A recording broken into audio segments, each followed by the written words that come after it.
Welcome all. My name is Yatisha Bhuir, lecturer from Praveen Patil College of Diploma Engineering and Technology.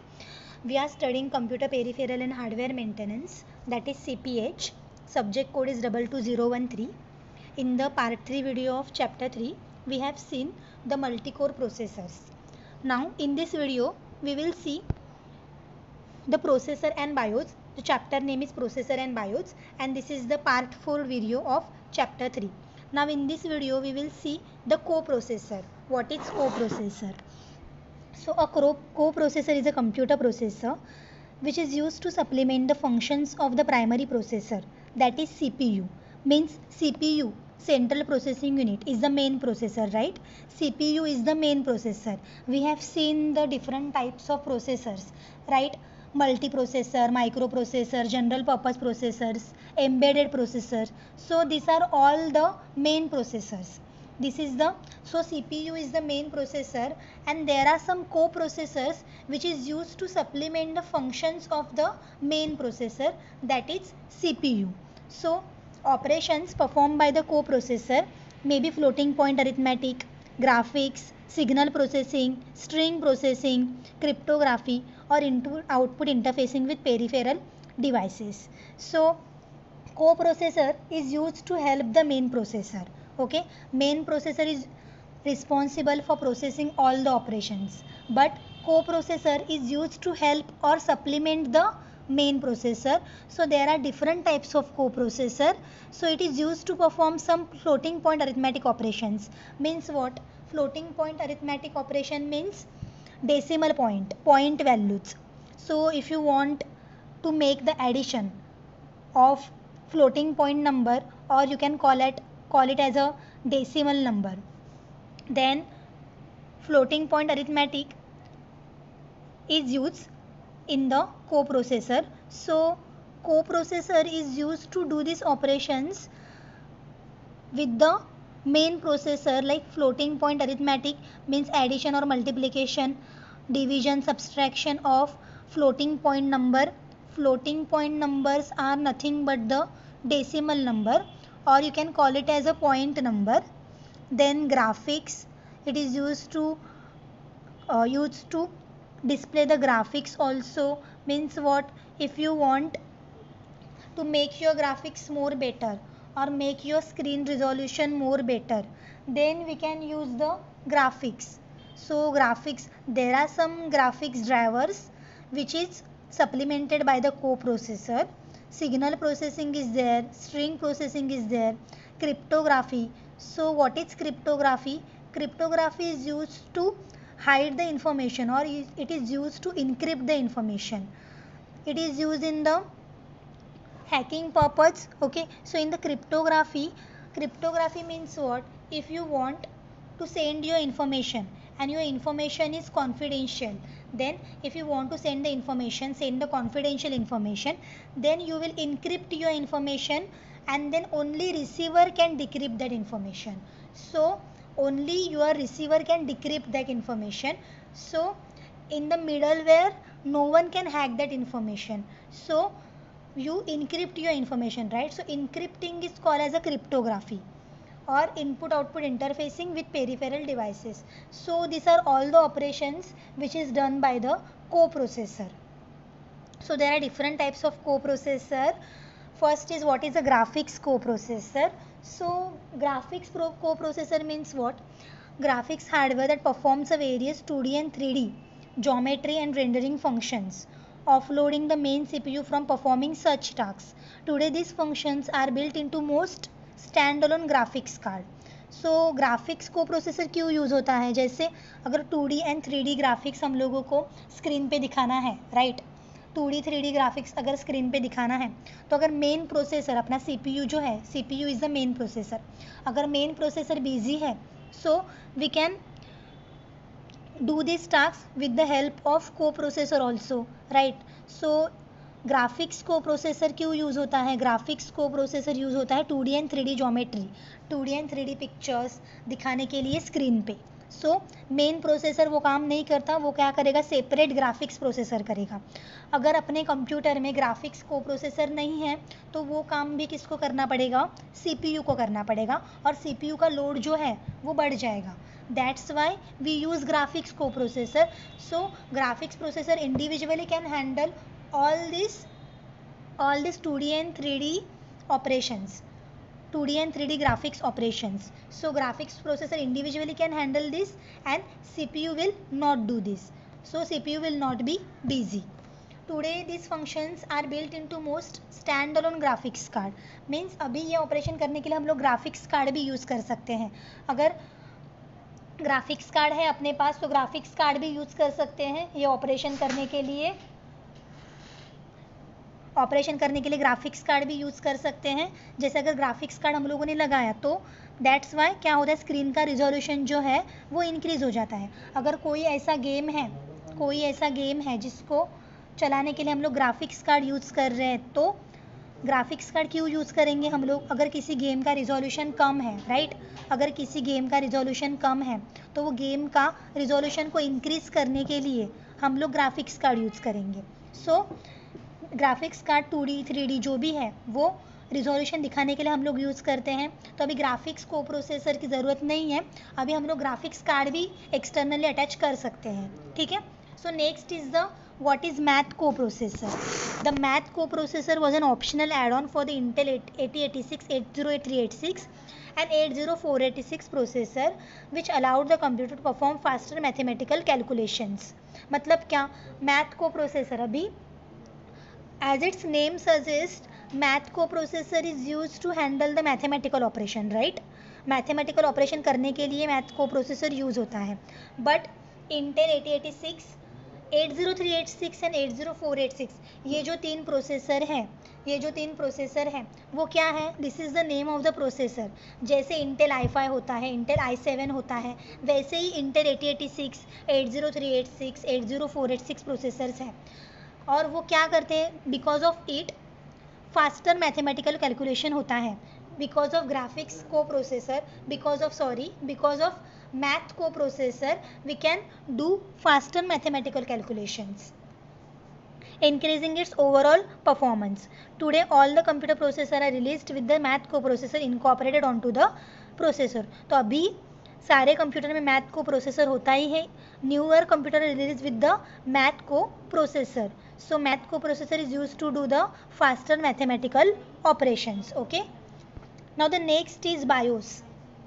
So what is BIOS? BIOS is the basic input output system, is the program a computer's microprocessor uses to start the computer system after it is powered on.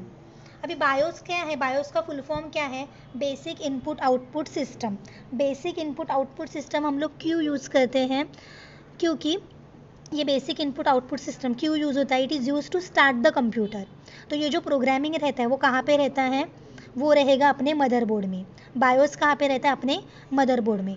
And because of BIOS means because of this basic input output system हमारा computer का booting process होता है।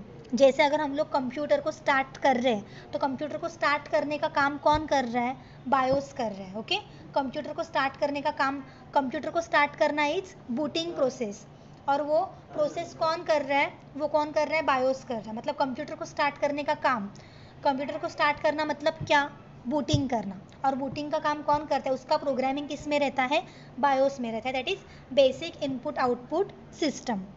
It also manages data flow between the computer's operating system and attach devices such as hard disk, video adapter, keyboard and mouse printer.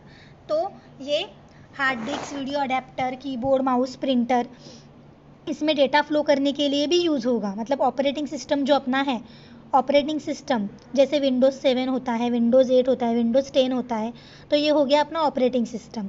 और operating system से जो भी devices अपने attached है, जैसे कीबोर्ड है, माउस है, प्रिंटर है, हार्ड डिस्क है, तो ये जो सारे हार्डवेयर डिवाइसेस हैं, hardware devices means hard disk, video adapter, keyboard, mouse, printer, ये सारे डिवाइसेस एंड ऑपरेटिंग सिस्टम, ये दोनों के बीच में डेटा फ्लो करने का काम भी कौन करता है, बायोस करता है। मीन्स कीबोर्ड से अगर डेटा मुझे सेंड करना है ऑपरेटिंग सिस्टम में तो कीबोर्ड से ऑपरेटिंग सिस्टम में अगर डेटा मुझे सेंड करना है तो डेटा फ्लो का काम भी कौन करता है?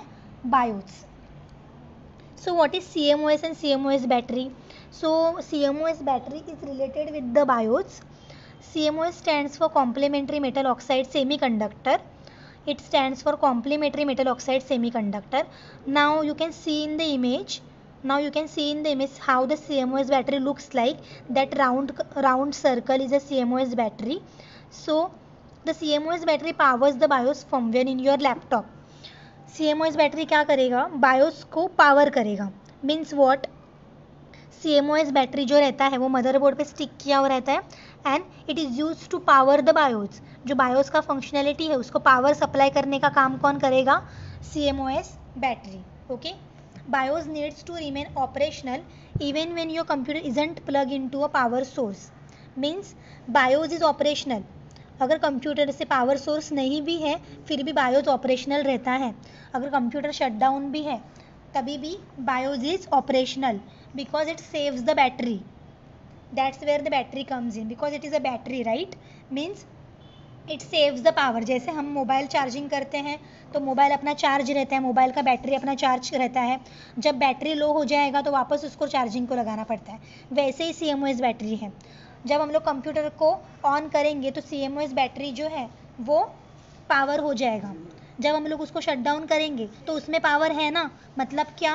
वो पावर ऑपरेशनल वो रहता है. जब तक उसका बैटरी लो नहीं होता तब तक वो ऑपरेशनल रहेगा. अगर कंप्यूटर शट डाउन भी है और CMOS बैटरी में चार्जिंग है तो वो ऑपरेशनल रहेगा. ठीक है. जब वापस हम लोग कंप्यूटर ऑन करेंगे तो वो टाइम पे CMOS बैटरी वापस क्या होगा? चार्ज करेगा खुद को. Means CMOS battery is operational even when your computer is doesn't plug into a power source. Now the next question is, what happens when a CMOS battery dies? The CMOS battery maintains computer settings. CMOS battery क्या करता है? Computer के settings जो है उसको maintain करने का काम करेगा, right. So if the CMOS battery in your computer और laptop dies then machine will be unable to remember the hardware settings when it is powered up. अगर CMOS बैटरी फेल हो गया, CMOS बैटरी ख़राब हो गया तो क्या होगा? जो अपने कंप्यूटर के हार्डवेयर सेटिंग्स है वो सेव नहीं रहेंगे. मशीन को, अपने कंप्यूटर को जो हार्डवेयर सेटिंग्स है वो रिमेंबर नहीं रहेंगे because CMOS battery is use to save और maintain the computer settings. Okay. So it is likely to cause problems with the day to day of your system. So day to day problems आएगा. Next question is, what are the functions of CMOS battery? The CMOS battery in a computer is used to keep and maintain the real time clock RTC. So it is also used to maintain the real time clock. मतलब क्या? जो real time clock है अगर computer में तुम लोगों को time दिख रहा है that is because of CMOS battery because it is used to store the real time. Okay. So when CMOS battery fails you are unable to see the current date and time. Okay. You are unable to see the current date and time on your computer because CMOS batteries fail. So it is used to maintain and keep the real date and time. Okay. Will a PC boot with a dead CMOS battery? A dead or weak CMOS battery will not prevent the computer from booting. You will just lose date and time. Question क्या है? अगर CMOS battery जो है वो dead हो गया तो PC start होगा क्या? ऑब्वियसली PC स्टार्ट होगा. CMOS बैटरी अगर डेड हो गया तो भी PC स्टार्ट होगा बिकॉज बायोस इज देयर ना. Because BIOS is there so PC start होगा बट डेट एंड टाइम जो करंट है वो हम लोगों को नहीं मिलेगा. Next question is, do all motherboards have CMOS battery? सारे मदरबोर्ड में CMOS बैटरी होता है क्या? So all personal computer have a small battery with a motherboard that provides power to the complementary metal oxide semiconductor chip. Hence the CMOS battery. The more your computer is used, the longer battery will be last. So means what? हर एक motherboard को CMOS battery होता ही है. Without CMOS battery computer में काम नहीं होगा. तो CMOS बैटरी होता ही, हर एक मदरबोर्ड में CMOS बैटरी होगा ही और वो इनबिल्ट रहता है. हम लोगों को लगाने की ज़रूरत नहीं है बाहर से. जब कंप्यूटर खरीदोगे तो वो CMOS बैटरी मदरबोर्ड पे मिल जाएगा. एंड जितना तुम लोग कंप्यूटर यूज़ करोगे उतना ही CMOS बैटरी ज़्यादा लाइफ होगा उसका. मीन्स जितना हम लोग कंप्यूटर ज़्यादा यूज़ करें उतना ही CMOS बैटरी अच्छे से चलेगा. अगर तुम लोग 10 दिन कंप्यूटर यूज़ नहीं कर रहे हो तो CMS बैटरी में प्रॉब्लम होने के चांसेस है, तो जितना ज़्यादा यूज़ करोगे उतनी वो अच्छी रहेगी. Okay, now the next is, can your computer boot without BIOS? Why? Computer BIOS के विदाउट बूट हो सकता है क्या? BIOS is like the basic operating system which interconnects the basic components of the computer, allows it to boot up. Even after the main OS is loaded, it may still use the BIOS to talk the main components. So answer will be no, because without the BIOS, the computer will not be start. Means what? Question क्या था कि without BIOS computer start हो सकता है क्या? So computer start नहीं होगा, because क्यों start नहीं होगा? Because जो बायोस है वो क्या करता है, अपना ऑपरेटिंग सिस्टम मतलब अपना विंडोज 7 जो भी रहेगा ऑपरेटिंग सिस्टम, उसको इंटरकनेक्ट करने का काम करता है विद द कंप्यूटर. बायोस क्या करता है, means operating system and computer के कंपोनेंट जैसे हार्ड डिस्क है, कीबोर्ड है, माउस है, वो सबको इंटरकनेक्ट करने का काम कौन करता है? बायोस करता है. अगर ऑपरेटिंग सिस्टम लोड भी हो गया तो भी ऑपरेटिंग सिस्टम को बायोस लगेगा ही to talk to the main component. मतलब ऑपरेटिंग सिस्टम अगर लोड भी हो गया तो without BIOS operating system can't communicate with the keyboard, mouse, hard disk and all those main components of the computer. So अगर operating system को communication करना है कंप्यूटर के दूसरे कंपोनेंट से, जैसे है कीबोर्ड, माउस, हार्ड डिस्क, तो उसको बायोस लगेगा ही.